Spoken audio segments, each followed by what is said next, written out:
umbrella to pitch the Summer Spotlight series. Today, we have the phenom, the amazing Rebekah Daniels with us today.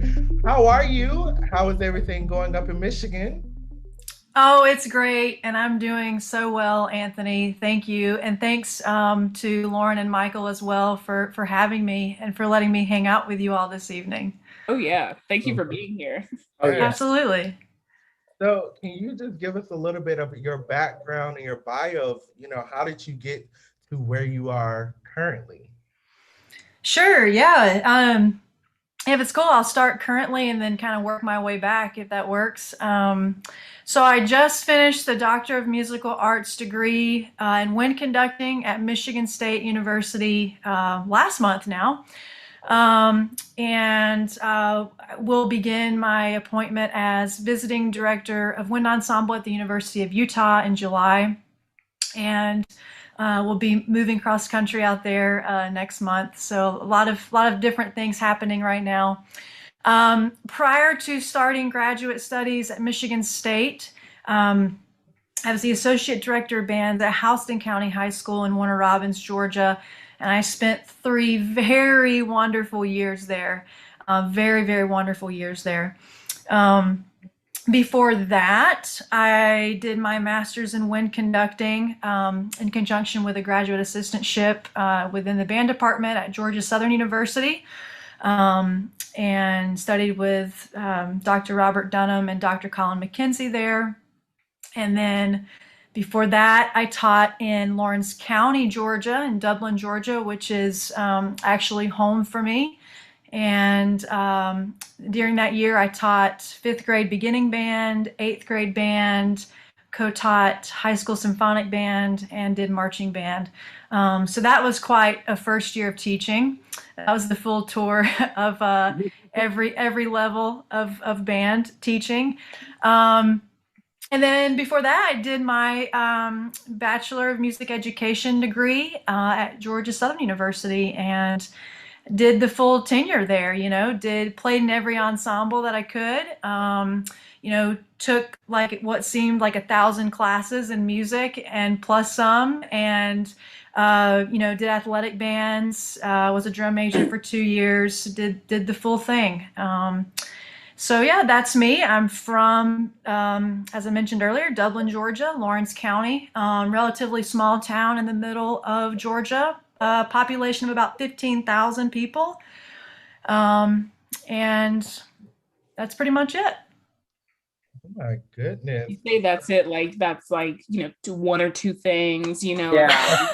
what Just, you this, that, the other. Right. Just, Yeah, it seemed summarized, but yeah, it's a lot. It was a lot when you really think about it. Mm-hmm. Yes. So- And I totally forgot. So we should be really announcing you as Doctor. Doctor. Now. Doc. Oh, wow. Yeah, I'm not Yeah. used to that yet, but Yeah. You earned that. We gotta say it. Right, we Dr. understand. You earned that, and it's weird for me because I've known you for a long time. For people who are listening, Miss Rebekah Daniels, Dr. Daniels, Doctor, now, thank you. was my first ever private euphonium teacher back in when I was a freshman in high school. yep. Long time, long time. So the fact to see where you are now, I'm just so happy and so proud. And I'm like, oh, I love it. So now you're officially Dr. Daniels. I love it. Yeah. Thank you. I love those days too. Oh, when we used to meet and we would meet in, was it Bon Air Middle School, Bon Air in the Middle band School. room. Yeah. And I would drive up from Dublin. And that was so great. Oh, But, so great. That was so long. Now that I think about it, that Sometimes. was, oh my gosh, almost 10 years 8? ago. Yeah. Anthony, I have a question. When's the last time you touched the euphonium? Okay, why are you trying to shade me on public thing? Yeah. Calm down. Technically, you use it, so Actually, you it hasn't passed. been that long. It hasn't been that long because I teach it to my kids Right. Okay. There you go. Okay, see, you got me. You got. Um, I got to make sure. I was like, "Are you sure you're a brass player?" Because Yeah. sometimes I forget. Also, Ooh. also, Dr. Daniels, you were a beast at trombone. I heard you play, and I was like, "Whoa there, whoa there!" Like, can you talk about your time being a trombone player, and especially like a female trombone player, and where it's really not like a lot of women on that instrument and in brass in general? Yeah, it's really interesting how I came to be a trombone player. Um, but really I was never destined to do, I guess, I even hate to say this because I hate that it exists, but I was never destined to do any sort of stereotypical feminine instrument. You know what I mean? And that exists, unfortunately. But I originally wanted to play percussion. And I started band late because I was going to be an athlete. So I started band a little late. And anyway, essentially it all boiled down to me showing up one day at the band room in seventh grade, actually. I was a late bloomer in band. And basically saying, look, I'm very serious about joining band. I want to do this. Basically, what do you need? What do you need? What will you put me on this late in the game? And trombone was it. And it was really kind of fortunate for me because I was only able to start late because there was a retired band director in the area who was a trombone player, and he was able to come in and give me private lessons, essentially like differentiate my instruction during class time to catch me up. And so that's kind of how trombone came to be. But ever since I started playing it, I loved it. And you're right, there's not a lot of female trombone players out there. I think we like all know one another. you know but it was so much fun, and I just it is so much fun. I mean, I still try to play when I can. Um, but yeah, I mean, I value my performance experiences on the instrument. And, I've been thinking about recently actually trading it in or getting another model, and I just can't. I play on a Bach 42 BO, and I can't do it. You know what I mean? You kind of grow attached emotionally to your horn, Yeah. and I can't bring myself to do it. But yeah, it's good being a trombone player. Yeah. I mean, your story is the exact same as my story because I started in seventh grade. Leah Williams, who we all know, like Yeah. I came in the band and I said, "What do you?" I heard on the intercom, "You want to try band? Try it." And I was Yep. walking in and saying, what do you need?" And she was like, "Here is a baritone trombone mouthpiece. Try it." And I was like, "Well, number one, trombone is not. I'm not going to do all this the whole time." So baritone Yep. euphonium was the correct one, and so that's how that started. So it's funny that we both kind of like started band on that same track of like, whatever you need me, I'm here. Yeah. Yeah. Put me wherever you need, coach. I'll make it happen. Absolutely, yes. So So, something you went first. I was just gonna ask when did the trombone go down and the baton go up? That was the thing. And Exactly. that's what you wanted to chase. Yeah, that's exactly what. Yeah, that's a really good question. Because for a while, as an undergraduate student, I was aiming for graduate studies in trombone performance for a while, actually. And it changed when I met one of my former teachers, one of my conducting teachers, actually, as an undergraduate student. I believe it was my third year, so as a junior. And I was sitting in one of his rehearsals. He had just been hired at Georgia Southern, and I was sitting in one of his rehearsals. Actually, I was subbing in that day for that group on bass trombone, and I do you ever sit in those rehearsals or you hear an ensemble perform and it's as cliche as it sounds, it feels magical. It feels, you get the goosebumps. There's something that words can't hardly describe. And even if you know absolutely nothing about music, you know that that's how it should be done, you know? Um, I kind of felt that way. And I had never, I had been around good band and I had been around great band leadership and conductors. This was just new to me. This was different. And this was music making at an entirely different level. This was conducting and interpreting music at an entirely different level. This was collaboration between ensemble and conductor at a just completely new level. And I was hooked. And I remember in that moment almost making a vow to myself. I remember thinking, who did you learn that from? And I will study with that person one day because I need to do that. I want to do that. Mhm. And so that kind of switched for me, kind of in the middle of my undergraduate degree. I had like a similar one when KSU had their conducting symposium. I would never be a conductor, but Gary Green conducted the second movement of, what was it, Persichetti Symphony Number 6 with the trumpet solo. And I had a whole musical thing, and he conducted me, and we had this solo, and we had this connection. I said, yeah, I'm right where I need to be playing the trumpet. And it was great. And I was like, I would never conduct, because that just, if you mess up, everybody gonna know. Yeah. And your ensemble gonna look at you. They're gonna be like, you missed that beat, but we caught you, but you missed that beat.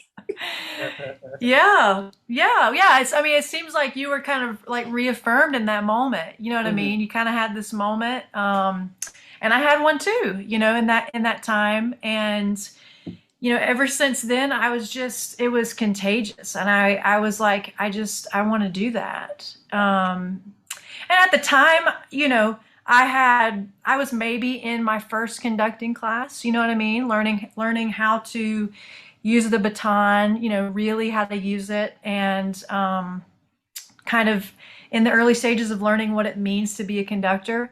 But I remember seeing that and I was like, that's what I want to do. That's what I want to be. So, yeah.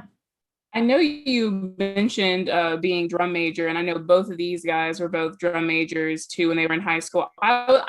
If my school had a marching band, I would have been the drum major, because that's exactly something I would, don't laugh, it's true, but it's exactly something that would have been right up my alley. And so for me, always hearing about it, and I've taught marching bands now, and I understand the structure of it. I see the value of it.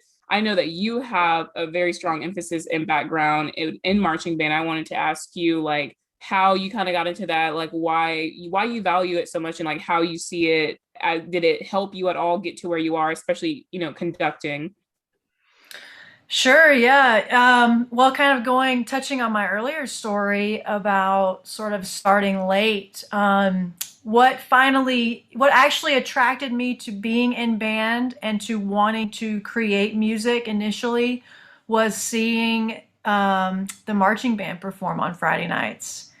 And in seventh grade, that was finally it. I remember being at the game and, hanging out, and I would just be glued to the fence, like, what is that?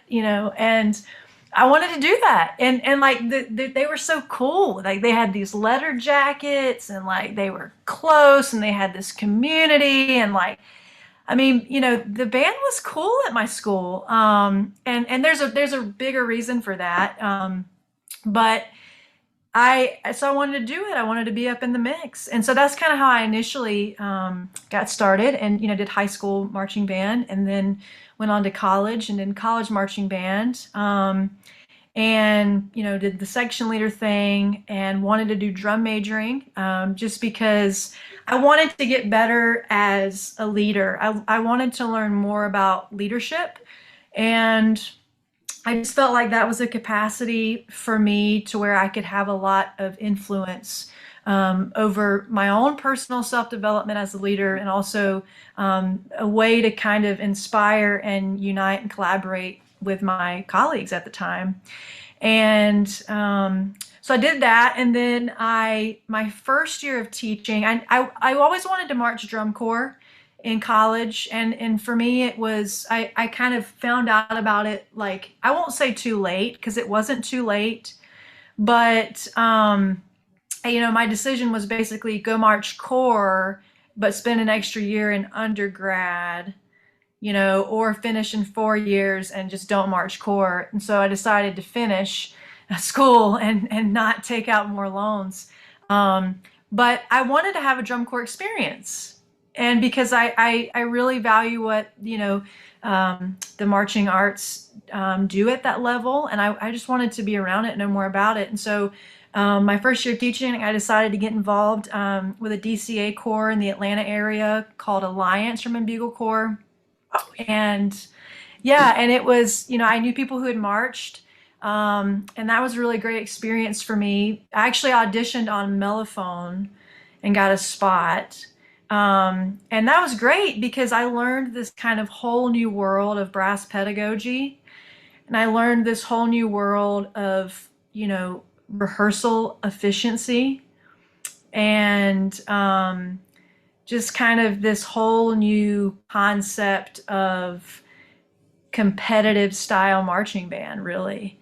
And that was a valuable time for me. And, they did drum major auditions after giving out contracts, and I decided to audition not thinking I would make it because it was my first year doing corps. And but they offered me, the head position. And so I was like, sure. So I did a season with them as drum major, and then went back and worked with the corps the next season on the brass staff during the spring training camps. And so I don't know, I just, and then I taught marching band at Houston County, and did it as a graduate assistant at Georgia Southern, wrote drill, did arrangements. It's just a different marching band I really value because it's a way to reach and involve so many students, on campus with music. You're able to appeal to the more competitive people. You're able to appeal to the students who just want to play their instrument. And they like kind of the challenge of moving and playing while doing so. So yeah, I don't know. I've just always liked marching band. I've always liked the marching arts. My students loved it. At Houston County, they loved competition. They loved competitive band, and not in a way that was unhealthy. They liked being in that arena, that musical arena. And so seeing them get excited about it made me want to be better for them at learning how to do it more efficiently. So, yeah. And I can definitely say that your personality is just such a great personality for that. Like, I've actually seen you actually work with groups and stuff, because you graciously hired me for a couple times for band camp, and just seeing the way you work with that group, I was just like, oh my gosh, she is a phenomenal teacher. She really connects with the kids. It is just amazing to watch. You are a great teacher. I mean, I got you personally and privately on my instrument, but seeing you work with those students, I was like, oh my gosh, this is what I want to be. This is how I want to influence my kids. So you're such a great inspiration to see and model after. Well, I appreciate that, and you did a wonderful job, being there and helping us out, and and that also kind of reminds me. I'm a Type A individual. I would identify as a Type A personality, and teaching marching band, like from the tower, like my Type A personality thrives in that setting. You have to just be very organized and very kind of mechanically thinking and mechanically sound and thinking about everything, and I love it, and it's so strategic, you know what I mean? But that's really kind of you, Anthony, to say that. I really enjoyed my job there. I enjoyed the students. I enjoyed the families. I enjoyed the community. You know, it was just such a wonderful time in my personal life and my professional life. So, Yeah, that Middle Georgia crew. I mean, we yeah. we were just talking about yesterday because we had Shiree Williams on, and we were just talking a Ah, lot of yeah, we were talking about a lot of our guests for this summer spotlight series have been like Georgia natives, and literally three people on this call right now, sorry, Lauren, are all from Middle Georgia. So like we are really like out here I doing don't feel things. yes. I don't feel that. Yeah. But Lauren, she's from Augusta, so she's still that Georgia native. But like, we're Yeah. still She's really from doing Georgia. things. We're still Or doing things. I mean, it's like South Carolina. Okay, I mean, listen. you know, I'm, it's a toss. we're not gonna get into this. I'm here. Oh, Oh I my, love it. I love Shiree too. I can't wait to watch his episode. oh my gosh, yeah. And talking about both of you, you two were the inaugural participants of the H. Robert Reynolds Conducting Symposium. And I was actually working at HOCO at the time with you when you at first, like you were just telling people, and I was like, oh my goodness, how was that experience for you? How was that? Oh, um, incredibly nerve wracking. I mean, but wow. I mean, it was so rewarding. I mean, just to be able to work with H. Robert Reynolds, and to work. It was the Michigan State Chamber Players that year, to work with them, and also just to be around my colleagues who were also participants, and just watch them work and learn from them, and just to kind of be with them and hang out with them and just be around like-minded people. And oh, it was phenomenal. It was phenomenal, and but seriously, very nerve-wracking. If anyone's contemplating applying for Reynolds Institute, number one, I highly recommend. Number two, just be prepared for, you get up there to conduct for the first time, and there's like over 500 people in the room, and it's all of the people you admire. Yeah, And yeah, you know what I mean? And it's like, okay. yeah. That was gonna be my next question because I mean, I was there every session because I just love conducting and I love watching.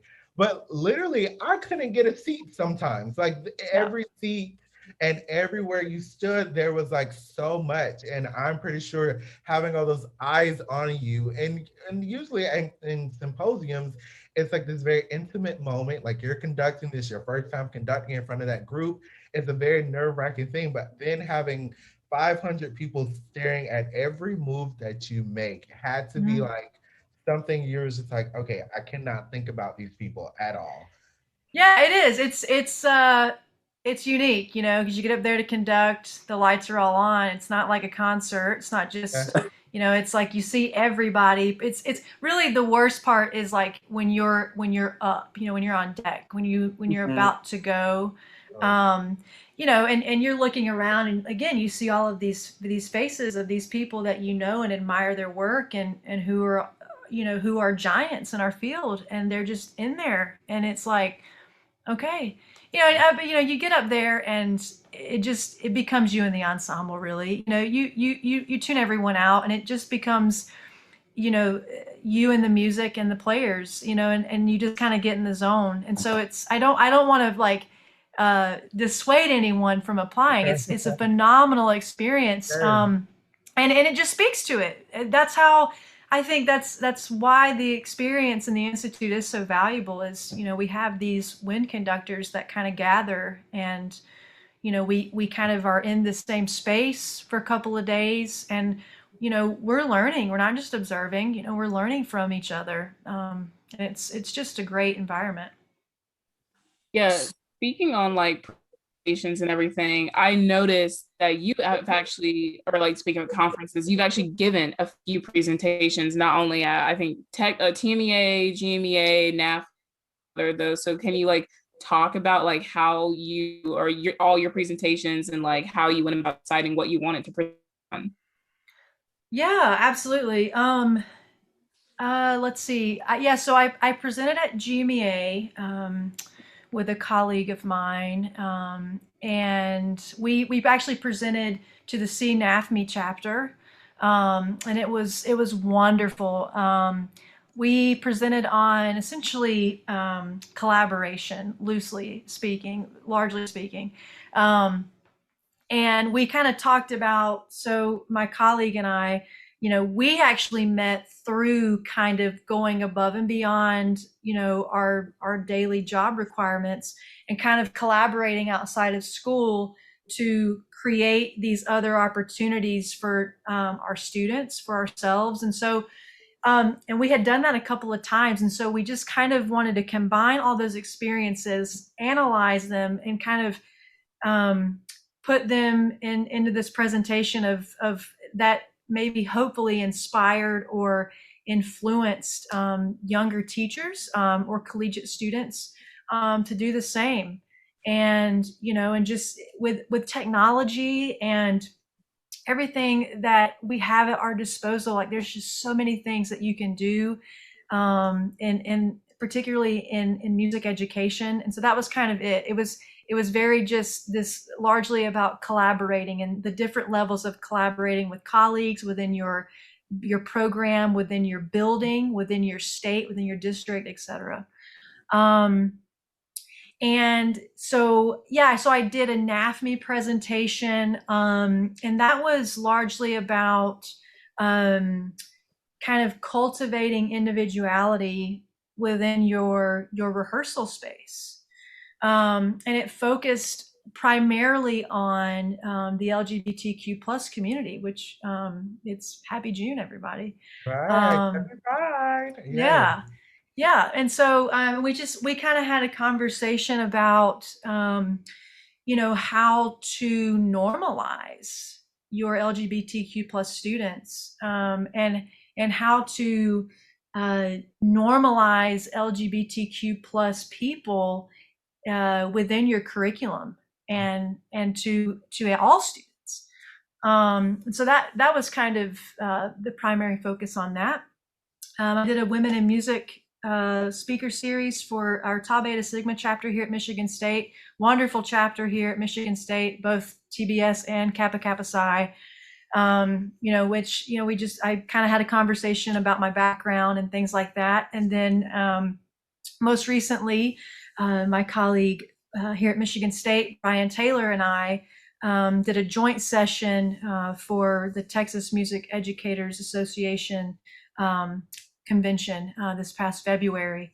And that largely talked about, so we kind of took, in summary, we kind of took Daniel Pink's approach to motivation through mastery, autonomy, and purpose, and created this chamber music curriculum that can be applied in both small ensembles and large ensembles, and kind of created these stages within this curriculum of developing mastery. Okay, now taking your development of these skills and creating a space for students to hone those skills, and through autonomy, and then taking the skills and giving them the space for autonomy to find and develop and cultivate their purpose as musical artists.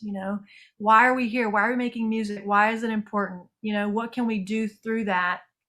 And how can we get students to develop these technical skills, practice governing themselves, and then also seek their purpose in music making through various ways. And so that was kind of the TMEA presentation in a nutshell there. So, yeah. I mean, those are all topics that like I would love to have been in the rooms for those, and especially I think chamber music. I know that's something in particular, Michael, specifically, like talking about chamber music, especially with young players and how that can really their development. So that's just so interesting to me. Yeah, yeah, and it's interesting because we always think about, we always talk about in pedagogy and ensemble skills and whatnot, how a band is just made up of smaller chamber ensembles. Obviously, that's kind of the premise of the Eastman Wind Ensemble, and but really kind of like, how often are we diving into teaching our students chamber ensemble skills? Because if we do that, it's almost as though we kind of give them the opportunity to meet us on a level of true musical collaboration, where it's not just information coming from the podium to you, They truly, through autonomy and through a select basic skills, can give their own interpretation of music, can provide that themselves. And so I just think it's super important. And it's like, as conductors, most of what to get an ensemble to play well together is not really about watching, it's about listening. And if they're watching, they're watching, or they should be watching their chamber group within the group, so teaching them those skills. Yeah, Lauren, I agree with you 100%. It's very important skills. That is like, real quick, Anthony. Yeah. Like, chamber music is like, if I could, like, not even teach in university, if I could be on faculty at a district and only do like chamber music and brass for like a set of high schools and middle schools, I would be happy for the rest of my life. Because we look at these kids and we're like, okay, let's make chamber music. Okay, that's like looking at a 2-year-old. What's 4 + 4? Like, if you don't teach them the skills, how are they going to do it when we say it? And it's just like, middle schoolers especially is what I love, is like, they have musical things to say too, even though they're not trained, as people would say, or they need to be more like repetitive and we need to just do call back and forth. No, they have musical ideas within themselves that we can unlock in them, and we can give them the tools to let them be expressive. And I just like all that you just said. I loved it. More educators need to do chamber music all the time if they can. Like, yeah, I mean, and well, it's like, you talk about younger students, and yeah, I've really, what I've found through working with 5th grade beginning students, to graduate students, is that, young students feel, their emotions and their musicianship, wherever it is, right, on their level or on their journey of developing it, just as intensely as we do. They just lack the vocabulary most of the time to express it, and you're right. I mean, absolutely. And I get it, I get it. It's, that's the biggest thing. And, that it's like, well, when do you do it? How do you do it? When do you teach those skills? And so, there's kind of a tricky way you can do it. And that was kind of me when I was teaching. I was always trying to figure out how I could not manipulate, but just create opportunities within the schedule that I had, as to where I didn't have to create more time outside of work doing that. I mean, we're busy, we're so busy. Band directors are bent over backwards. They're at booster meetings, they're at this meeting and that. And so that was a big premise of it, though, was just how to do that within the large ensemble in your daily rehearsal. But ultimately, yeah, Michael, I agree. It's a great investment. It'll save you time in the long run, for sure. Oh, yeah. Yeah. I want to go back just a little bit. I know we're running out of time, but the LGBTQ session that you did, like, I think that needs to be talked about a lot more. So can you just go a little bit, what were your thought process of even, coming up with that, and then presenting on that? Where did that come from for you? Yeah, sure. Well, I was approached about doing it, And, they asked if I would in some way talk about the LGBTQ plus community. And it wasn't a requirement by any means. And they kind of gave me the freedom to discuss what I wanted. But obviously, if they want me to talk about that, there's a need. So, I essentially, it was, kind of the LGBTQ plus community and its intersection with music education and what we're doing every day in that space. Um, and largely it was a bit of a checklist of just things that we may not think about, um, or may not have had to have thought about. Right. But at some point, we're going to have to think about them. And if we can start doing it now before you maybe realize you have students who are LGBTQ plus, Right. it's just going to be for the betterment of them and how they feel. I mean, and so essentially the biggest thing was just normalizing LGBTQ plus in your room. Yeah. And, um, thinking about, pronouns too, I love what we do here with Spartan Marching Band. My first day at Spartan Marching Band stuff, our name tags, we had name tags, and it was, my name and my preferred pronouns. And I was so upset with myself because I never did that as a teacher. You know what I mean? Yeah.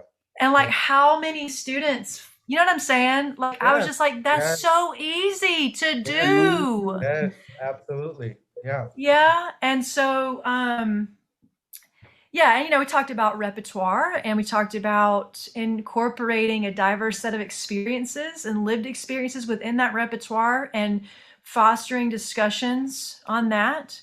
Mhm.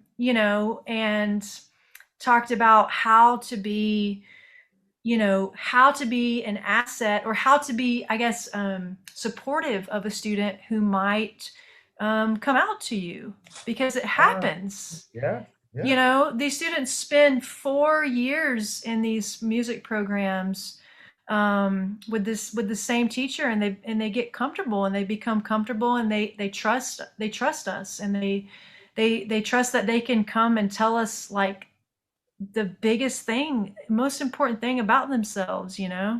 So Yeah. how do you, and so we're not taught that, how to respond Yeah. to that in Yeah. seminar 101 or whatever, No, right? no, no, no. So just gave some tips on how to navigate that situation, kind of thing. So 'Cause I yeah. know for our colleagues in the choral world, I know that this is like a very big thing. Because I had one leg in choir, one leg in band, and I know that was a big conversation because there was things like men's choir and things like Yeah. that, and that's not the correct way, especially as we're moving forward. And so I think the choral world is really kind of have that more in front of us rather in band, because in band we have marching band, we have this, we have that, but I still think we could do more to include everybody into our ensemble. So I'm just glad that you really touched on that, because it is necessary for all of us in music. We love to boast that music is for everybody, but then sometimes we don't fully go about what we preach. So I'm glad we are having these conversations. And so one of the last things that we're going to talk about is you are the visiting professor at Utah. And are you excited? Are you happy? Are you nervous? What are you like? How is that feeling? um, I am so excited. I am very much looking forward to relocating to Salt Lake City, Yeah. and being in that scene. And I'm very, very much looking forward to meeting the students that I'm going to be around and to meeting my colleagues. The faculty there are incredible, and they've been phenomenal at reaching out and kind of being visible and approachable. And so um, I'm very much looking forward to this upcoming year and getting to know everyone within the College of Music, and getting to know my colleagues, and making some phenomenal music, Um, in the upcoming year. Jesus, I know I will be flying out to Salt Lake to come and see you. I don't Come know on. when or when my pocketbook will say we got enough to fly out, but You come on anytime. I Come hang will out. be making my way. And so what we like to do before we close out is just how can our audience, follow you on your journey? How can we be a part of your village that continues to just lift you up? How can we find you on all types of social media? Oh yeah. Well, I'm on Facebook. I guess. Well, I mean, I guess who isn't these days, right? But I am on Facebook, and I'm fairly active on Facebook, and so please feel free to send me a friend request. Shoot me a messenger, whatever you call them on Messenger. Shoot me a messenger, an Insta, Snap, Twit, Gram Yes, of faces. yes, yes, Um, Yes. um, Facebook is great. On Instagram, you can find me on Instagram pretty easily. I'm on Twitter, but I'm not gonna lie, I'm not on Twitter often. And so yeah, Facebook, Instagram. That would be the way I would say to connect with me. I mean, you can always email me at RebekahADaniel@gmail.com. Rebekah is spelled the way it's spelled, so just make sure you check that out. I have 3 first names. It's really interesting. I have 3 first names. So my parents, you thank do. you. Yes, you do. Thank Wow. you for that. Yeah, and so yeah, and of course connect with me via social media, and I'm happy to give you, my university email at Utah and whatever. Let's connect. Yeah, let's do that. Awesome. Well, thank you so much. This is a pleasure speaking with you today. It's just the knowledge that you just given us has been amazing. So thank you so much. And for our audience members, I hope you enjoyed our episode. We'll see you next week. Bye, everybody. Bye. Bye, everybody. Thanks for having me, Relative Pitch.